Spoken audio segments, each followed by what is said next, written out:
വയനാട് തമിഴ്നാട് അതിർത്തിയായ താളൂരിൽ റോഡ് മുറിച്ചു കിടക്കുന്നതിനിടെ കാറിടിച്ച് അമ്മയ്ക്കും മകൾക്കും പരിക്കേറ്റു. താളൂർ സ്വദേശി ദീപ, മകൾ അനാമിക എന്നിവർക്കാണ് പരിക്കേറ്റത്.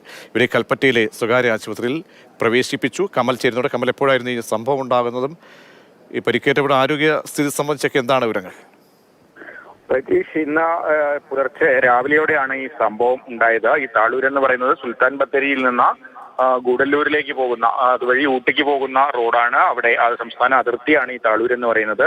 അവിടെ റോഡ് മുറിച്ചു കടക്കുമ്പോഴാണ് ഇത്തരത്തിൽ അമ്മയെയും മകളെയും കാറിടിച്ചത്. താളൂർ ആലിങ്ങൽ വീട്ടിൽ ദീപ, മകൾ അനാമിക എന്നിവർക്കാണ് പരിക്കേറ്റത്.